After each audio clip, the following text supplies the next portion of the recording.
Ибн Масуд радиаллаху анху тәуекел жайында мына бір керемет сөздер айтады. Тәуекел Аллаға толық сенім арту. Тәуекел, сіз Аллаға иман келтірдік, сендік. Иманымыз бар. Алланың бірлігін, құдірет иесі, жалғыз иесі, барлық елдің иесі екендігін, жаратқан жаббар екенін біз иман келтірдік. Бірақ сол иман келтіруіндегі адамның шынайы оның несі? Яғни сенімнің ішіндегі сенімі. Толыққанды сіздің сеніміңіз ол тәуекелдік деп айтқан екен Ибн Абдуллах ибн Масуд. Және ол кісі айтады, енді сол шынайы тәуекел Аллаға және оның уәде еткен игіліктеріне қолыңда тұрған нәрседен де артық сену. Қараңызшы. Яғни Алла Тағала сізге тәуекел еткеннен кейін, сіз тәуекел ісіңізді Аллаға тапсырдыңыз, Аллаға арқа сүйедіңіз, бір қолдаушы Алла екенін білдіңіз. Енді қандай бір нәтиже болады? Ол нәтиже сіз үшін, мәселен біздер көбінде осы жерде көбіміз шалыс қалып, жолдан тайып кететін осының көп жағдай орын алып жатады. Біз Аллаға тәуекел еттім дейміз де, бірақ ол ісіміз кейде біздің көңіл шықпай жатса, біздің қалағанымыз дегеніміз болмай жатса, мен не дейміз? Біз дұрыс тәуекел етпедім ба? Болмаса Алла Тағала маған тәуекел етпедім, Алла Тағала менің жолымды ашпады ғой.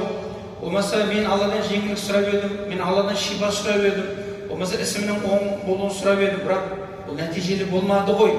Деуіңіз сіздің тәуекеліңіз тәуекел емес дейді. Егер сіз тәуекел еткеннен кейін сондай күмәнге барсаңыз, ол тәуекелдік емес дейді. Міне Абдуллах ибн Масудтың негізгі сөздің түп төркіні осында жатыр. Яғни сіз Аллаға тапсырдыңыз ба, болды. Ол іс қандай болады? Алла ол істі солай қалады ма? Ол Алла үшін сол қайырлы ма? Ол Алла үшін қайырлы болған нәрсе түптің түбінде, ол сен үшін де, біз үшін де ол қайырлы болатынын білу, ол шынайы тәуекелділік дейді. Ал егер сен тәуекел деп, бірақ сенің түріңе қарасақ, уайым, терлеп жүрсің, уайымдап отырар орын таппайсың, қап не болады деген, анашым не болады деген деп шыжбыз болып жүрсек, ол сенікі тәуекелдік емес дейді. Шын тәуекел еткен адам, бір Аллаға тапсырған адам, оның жүрегі тыныш болады.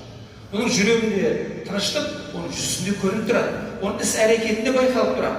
Сіз шынайы тәуекел еткен адам, болады адам, байсал өзі ұстаған адам, қандай бір басына қиындық келсе де, қандай бір шешім қабылдайтын кезде кейбіреулер болады ғой, шыж-быж болып жаңағы елдің де мазасын алып беретін жандар болады.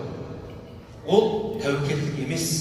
Сондай адамға керісінше тәуекел болудағы негізгі ұстаным қандай болу керектігін біз түсіндіріп оған айтуымыз керек. Сен тәуекел еттің, бір Алла деп дұға етсін деп айтамыз, дұға етеді, сұрайды. Болды, дұға еткен отырсайшы енді болды дейміз.